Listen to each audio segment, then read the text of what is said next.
Saya suka lagu Ayu bang. Tak apalah, I tak nak nyanyi pun tak apa. I'll just write songs for other people. You used to sing for fun, but then suddenly you're all alone. Diorang jadi benda lain. Taps you on the shoulder and say, benda tu tak kena lah.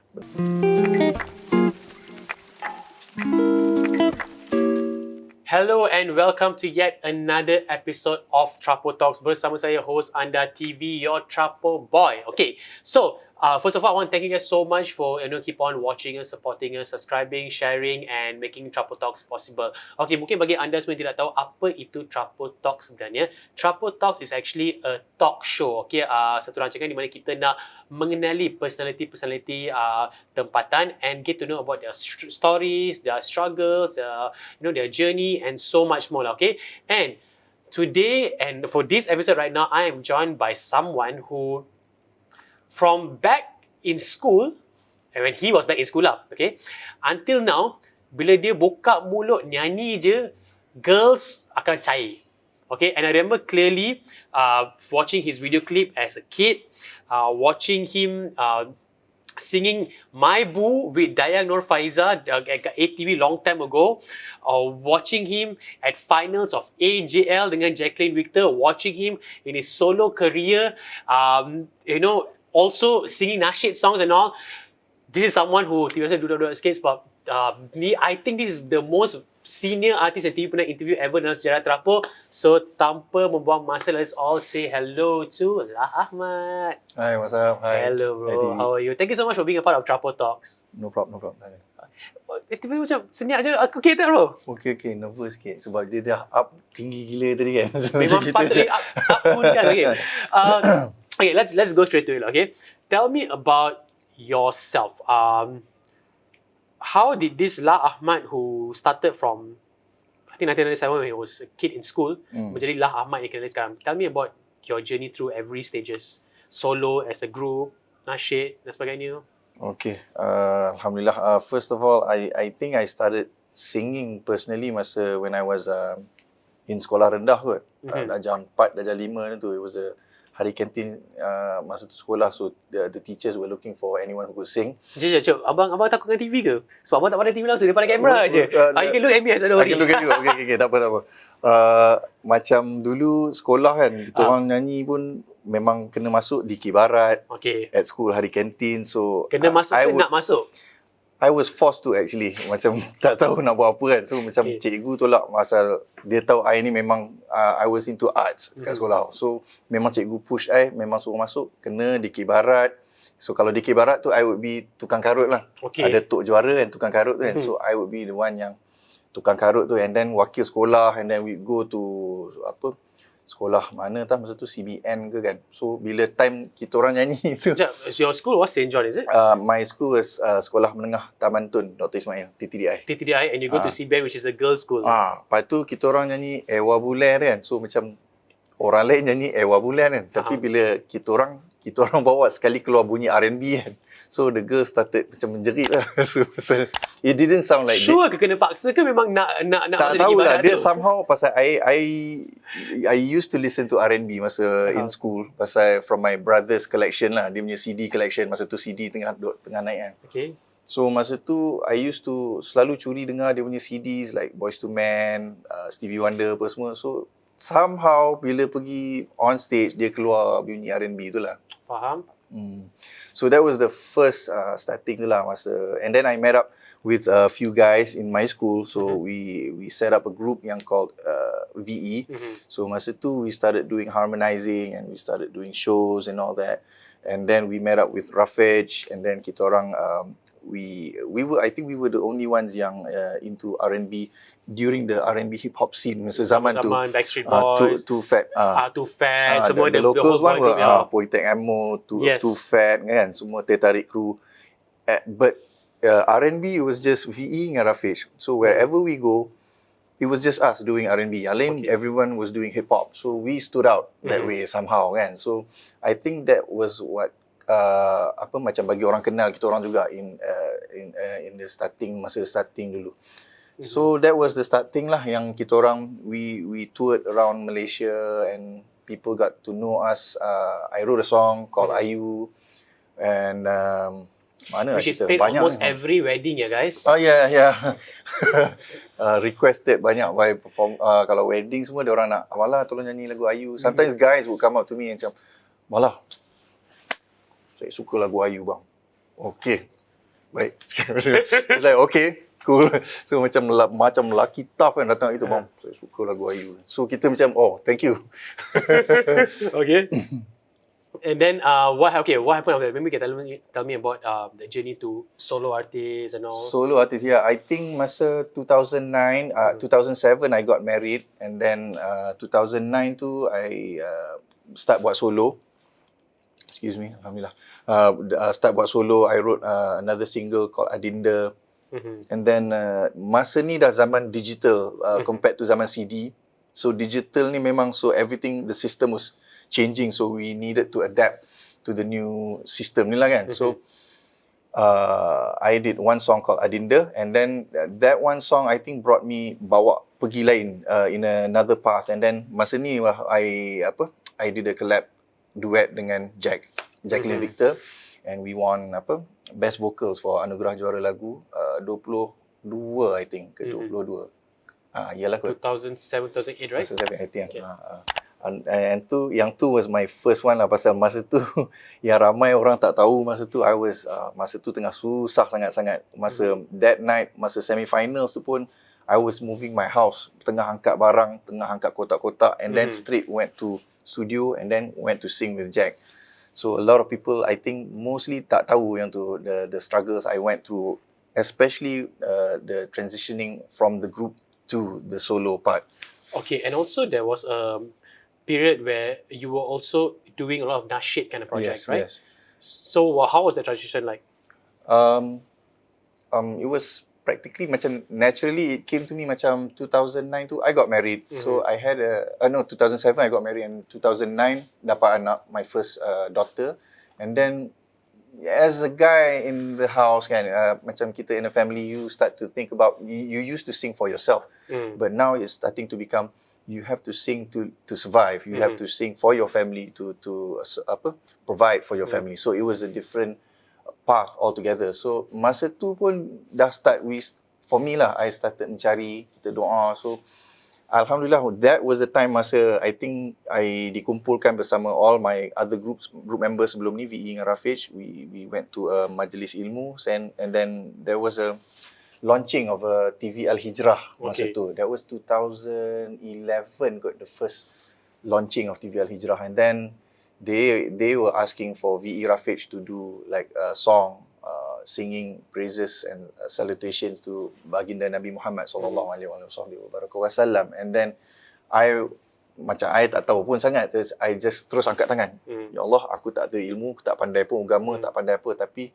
I've sang all the songs in the world dah, nyanyi khayalan dah, dah nyanyi party dah, dah nyanyi happy, gembira, all love songs dah buat. But for me as a Muslim, kita tanya balik diri kita, nanti kalau dah berhadapan dengan Allah, for what am I going to say, what have I done with the talent that He's bestowed upon me.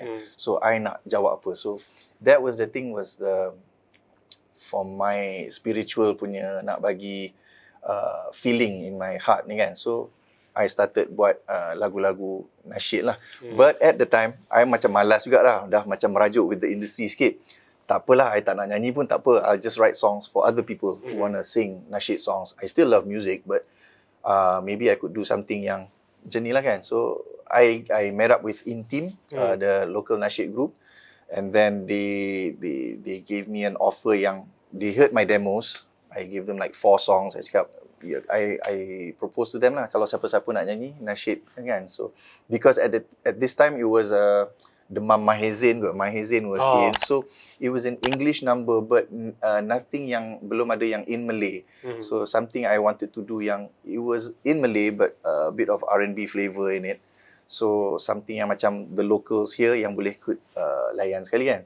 So that was the first time yang I think Intim pun dia orang cakap kat I, why not you just do an album. To me masa tu I was thinking, do people still do albums now in 2011 2012? Yeah, people don't buy albums now kan, macam people are all digital dah now. But then I think masa ni in team diorang bagi tahu kat I yang actually in Nasheed ni is different. People just buy and support banyak mana pun, digital ke albums ke, people just buy because it's something beyond music. So okay, so I just gave it a try. So alhamdulillah, I think that was the part when that launched my single solo Nasheed first career lah. So first album was Jalan Untuk Kembali, and then the second was Sempurna dan Terbaik. I think it was 2016. Yeah, and then as I started going along, then I went through, this was the time I think I had to go back to zero. Nyanyi balik, because I used to, when I was with the big group dulu, VE, I used to perform in big places, stadiums, all Planet Hollywood, all the big places. And when I went to solo, it was like going back to singing Hari Kantin balik. You had to be go back to the roots balik lah. You had to be singing in a room.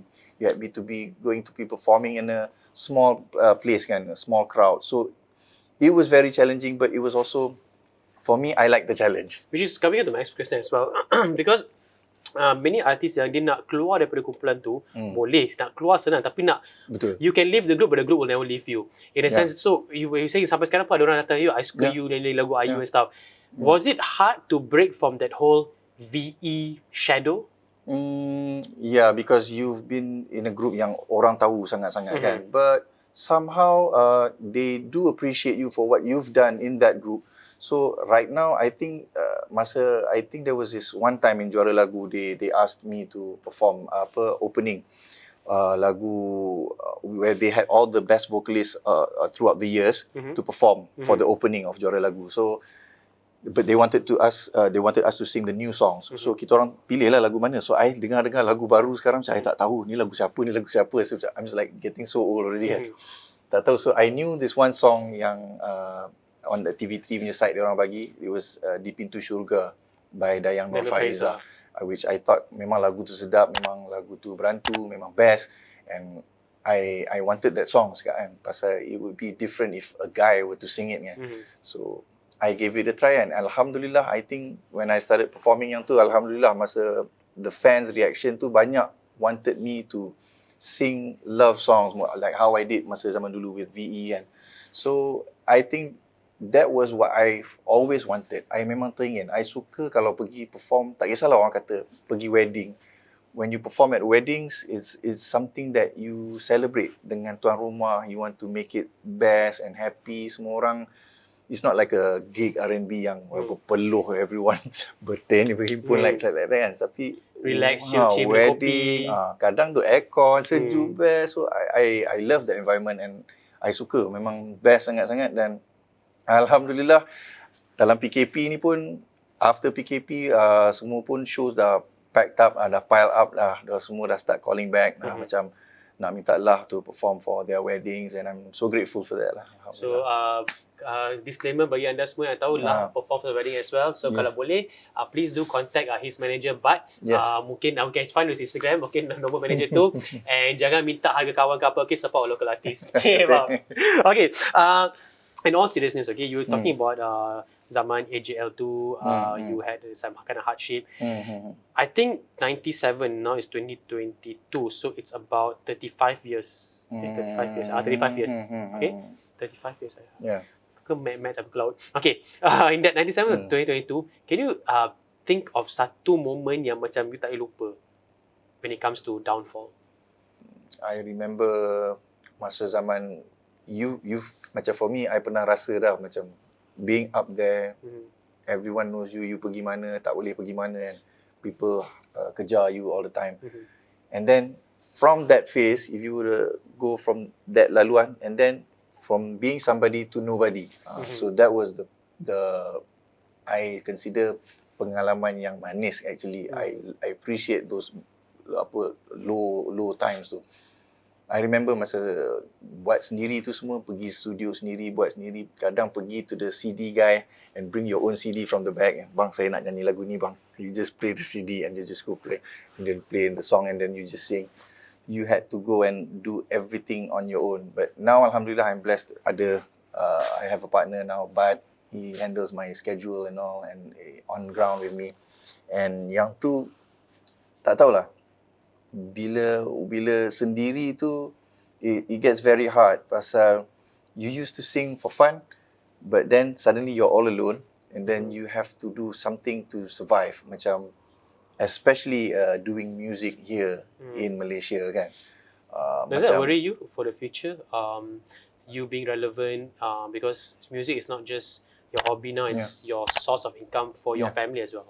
Yeah, I guess yang tu memang it bothers everyone lah. Everyone working, any business, any kerja apa pun, macam you want to find something sustainable tu kan. But doing music ni it's such a different playground yang you really have to enjoy what you do. You really have to be, how do you be good at it? Macam you have to be as ikhlas as you can be. You need to be as pure and genuinely you. Because if you try to pretend nak jadi orang lain, long term you can't fake it. You tak boleh nak, I don't want to do this anymore. Or sometimes people will just give up. I don't really want to do this music. So that's what I kept on doing, macam just doing music. Kalau tak kisahlah dia numbers ke, views ke, ataupun orang kenal you ke tak kenal, it's not actually about that. It's actually about whether you can still do this in the long term. And banyak orang kata macam doing music ni memang best lah, because you get paid to do the thing that you love to do. So yang tu alhamdulillah. So I just kept on doing benda yang I knew I could do, good at, and be productive and be genuinely me. So I stuck to that. Apa komen abang tentang artis-artis sekarang ataupun budak-budak baru nak up sekarang ni? What do you think they should learn? And what you think is lacking by some of them sekarang ni when it comes to disiplin ke, kerja ke, nyanyian ke? I had a listen macam some of the BBNU kan, budak-budak baru nak up, and some of those with high views, followers banyak kan, they are actually quite good. Some of them are really good because they don't get there for no reason. Well, because I berjumpa dengan dia, I sembang to them, and these guys actually know, these kids actually know what they want and how they want to get there and how they want to project themselves in here. So it's quite good. But the downfall is when you're all alone, macam somebody needs to be the guy who taps you on the shoulder and say, benda tu tak kena lah, benda tu you shouldn't go for that, benda that thing is wrong ke. So you need to have a second voice yang to tell you yang kadang-kadang you're okay but not that way kan kadang-kadang. Pasal when you're up there all alone, no unsupervised, macam yalah, you have your own account, you nak buat apa you buat, you're unstoppable kadang-kadang tu. So sometimes you need someone yang from the outside of the box to tell you, tengok juga, kau dah tak betul ni kan. Because music yang I pernah lalu dulu senang if you get off track. Macam a lot of stuff lah, kalau drugs ke, women ke, benda yang akan take you away from doing what you love most. And I've seen that banyak kali, and banyak kawan yang mula-mula suka buat music, but somehow they're not doing music anymore. They're doing things that they don't love. Dia orang hantam orang kat Facebook, dia orang jadi benda lain, but they used to be good at music.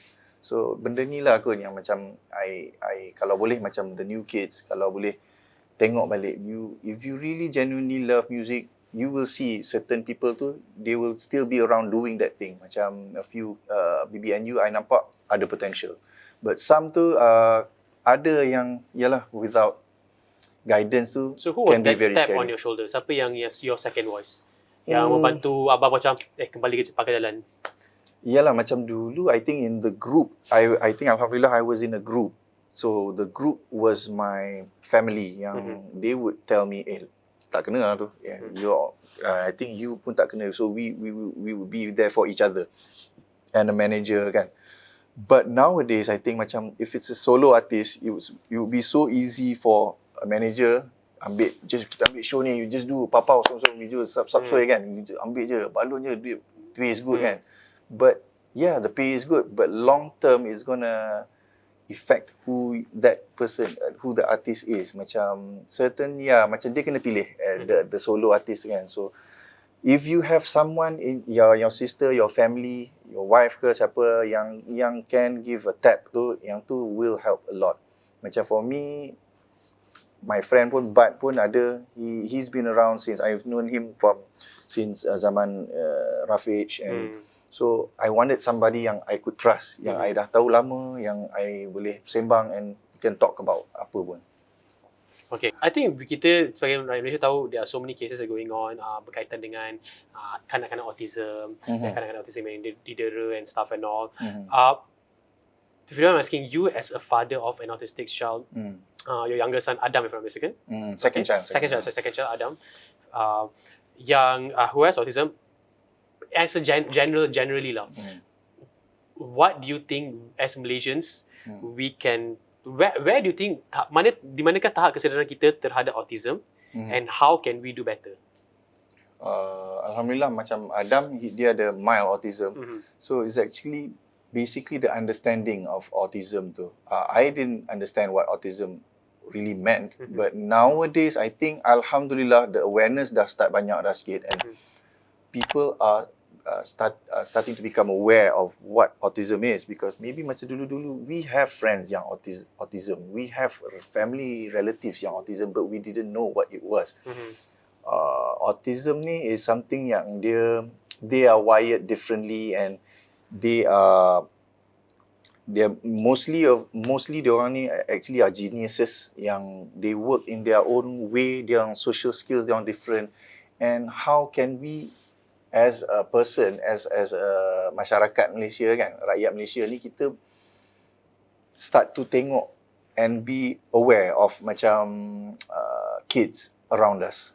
Our own kids especially. Kalau if you don't have an autistic kid but you take care of your own kid, you tengok how your kid works, how your kid belajar, watches TV. If dia jenis main kereta, tak cakap, but me being as a parent, we need to engage with our kids. Pasal autism ni bila dia dah tua, bila dah above teens, above 20s, it will be hard to nak engage dengan dia orang dah. They will be in their own zone, and they will be, pasal it's a repetition for them. Dia orang suka, if it's a system macam tu, kalau dia susun air ni macam ni, every day macam tu, so every day it's got to be like that. So if somehow you buat macam ni, dia marah lah, dia akan jadi, it will be so disorder. Dia orang need everything to be in order. So why is it like that? So for me, nak engage dengan autistic kids ni or people especially, I usually I bawa my kid to a specialist the first 3 years tu, but it was once a week, and kadang-kadang tu I missed 1 week, and then I come back, and then the specialist tu cakap, you kena selalu sikit cakap dengan dia kan, maybe I thought I missed 1 week out of that session. Dia kata not actually 1 week every week, dia kata actually every day you kena engage with the kid. So it's something yang you kena buat tiap-tiap hari, selalu, constantly. And I always treat it like macam bawa kapal, macam kapal Titanic kan. Kalau kapal besar, you have a logbook. At berapa coordinate berapa, you turn left. And berapa coordinate berapa, you full throttle ke depan kan. Pukul berapa ni. So with autistic kids ni, what I do with my kids, yang my son, I would tell him, okay Adam, kejap lagi kita nak pergi pukul 2, kejap lagi kita nak pergi kanan tau, kita nak pergi mall tu. So he doesn't get scared. So you need to notify him. You kena bagi tahu, okay Adam, later after makan, we're going down back to the car park, and then we're going to surau ke whatever, so he knows. So dia tak kelang kabut, because some of them will tak tahu where to go. Adam, I'm going to put this like this so you don't get mad. So you kena inform dia, kena maklum dia. So insyaAllah, that's the... And also patience kan paling penting. Patience tu, yang tu selalunya kena, it comes with the package, you kena sabar lah. Okay, soalan kita yang terakhir, where do you see yourself ataupun where do you want to see yourself 10 years from now? Allah, I don't know if I will still be around ke, kita tak tahu. But saya suka kalau kita meninggalkan kerja kita when for me, I suka kalau bila kita buat kerja, you leave a mark when you leave behind, and semua orang akan tengok balik, oh, actually masa tu kenapa kita tak dengar lagu dia. Dia macam tu, like being someone yang he leaves something yang important messages yang macam sekarang ni kalau orang tengok mungkin orang tak nampak apa. For me, it's okay. I'm cool with that. But I would love to work yang something I would leave behind, something for my kids yang they would tengok balik, this is what my father left for us. Kan? A legacy. InsyaAllah, nak kata legacy so berat for me. Kita nak cakap pun tak nak kan. Tapi something yang last forever. Macam lagu pun, I minat macam tulis lagu Ayu tu. Is a love song. Yeah, maybe orang kata love song, buat apa love song. But for me, I percaya love ni is something yang has been around daripada Nabi Adam dan Hawa, and until it will be forever, lagu love songs, and it will last forever. And insyaAllah, kalau ada rezeki, lagu tu akan ada dalam hati-hati orang dan bawa membersih dan mengamankan hati orang, insyaAllah. Wow. Okay, thank you so much Lah Ahmad for being a part of Trapo Talks. Now before we end this, sebenarnya kita ada sedikit cendera hati lah for you, okay? So this is actually one of our best selling product. You can open it. Thank you. It is our motion sensing purifier. Serious? So you can use it wherever you go, dalam kereta, kat rumah semua. It will purify the air around you. Besar macam tapak tangan je. Oh, but serious? It kills pollutants, it has hepatitis filtration, secondhand smoke, odor semua, you can get rid. And the best part is tak perlu sentuh pun. It's just motion sensing. You just wave, dia boleh gerak. Serious? Okay, serious. Memang best ni. Especially for family man like you want your kids to be safe and all, you can put this at living room ke mana-mana. Car air purifier, motion sensing. Smart intuition. Okay, thank you so much. Thank you, TV. No Appreciate worries. this. Ini kereta memang bersih lah lepas ni. Memang best lah. Tak risau lah anak-anak pun semua kan. Memang best lah ini. Okay, and lah, before kita akhiri this interview, there's two things I want from you. Number one, the first thing first lah. Okay? The second thing I'll review later. First thing first, pada semua yang sedang menonton sekarang ni, any message ataupun ucapan kepada mereka? Okay, for everyone di luar sana yang sedang menonton, thank you so much for watching. I hope you guys enjoyed the interview. Minta maaf kalau ada kurang mana-mana, but you guys stay safe. Take care of yourself, jaga diri. Even though kita dalam peringkat Malaysia, dalam kita sedang nak membaiki diri kita dan rakyat kita, but actually it all depends on who we are inside. Kita kena tolong sama-sama masing-masing, tak kira bangsa, agama ataupun we stick together. Macam mana pun, tough times apa-apa, insyaAllah Allah akan bantu kita, insyaAllah. So take care everybody. Thanks for watching. Okay, my second request before you leave, okay? Now you think of a song, you have to nyanyi sikit je. We want to do a different kind of ending like this time, okay? Sebab our crew members semua sebenarnya suka tak, especially there's one crew member over there, nama dia Almu tak, one of our designers. He actually likes to hear your voice as well. So we want to end it with a bang a bit lah. Okay, while waiting for you to sing, pada anda semua yang sedang menonton sekarang ni, thank you so much for watching this Trapo Talks. Okay, don't forget to like, share and subscribe, and nantikan episod kita yang akan datang. So till next time, my name is TV. Choose wisely, choose Trapo. Lah Ahmad, take it away. Semadikanlah selamanya yang teristimewa,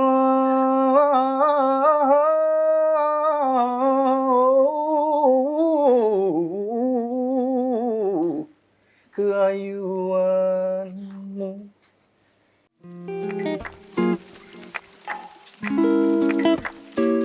Don't forget to like and share and subscribe and check out the videos right here. Peace out.